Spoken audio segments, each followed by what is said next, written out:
Hello, my name's Melissa Cooper, and I'm the Digital Support Coordinator. So you might think, what's that?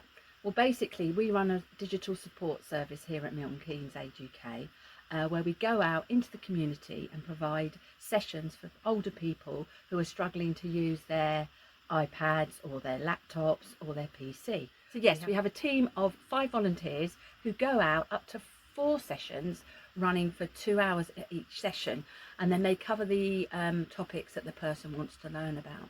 The biggest problem we've had is that a lot of people, particularly older people, are really frightened about using their device. They're worried about security issues and they're worried about scams. So the relationship that the volunteer builds up with that person is really important. Okay then. So here's a story that's happened whilst we've been running the service. We have, as I say, a wonderful team of volunteers. We wouldn't be able to run the service without them. One particular volunteer went to help a gentleman in Milton Keynes. We never knew about this client, okay? He'd never used any of our services before. He was in his mid-80s, but he was a pretty bright guy and he really enjoyed using his computer. And what he wanted to do was download a lot of videos onto the computer so he could access them more easily.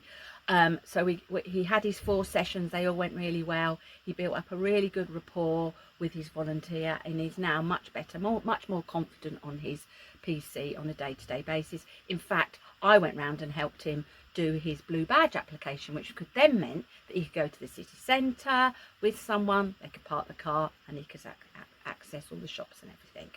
But the main thing about this client was, because he'd never used our services before, we didn't know about him, okay? From helping him with his digital service, we did an information and advice visit, helped him with his benefits.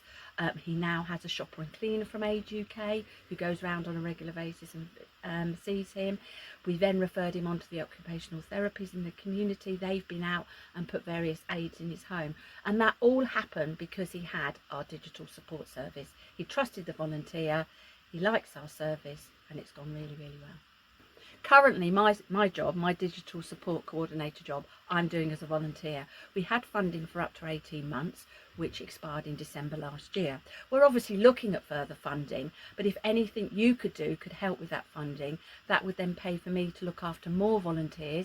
It could also pay for a support worker with me who could help more clients out in the community, because we found that before. When I was running the previous service, I had a support worker who could pick up the slack when the volunteers couldn't go.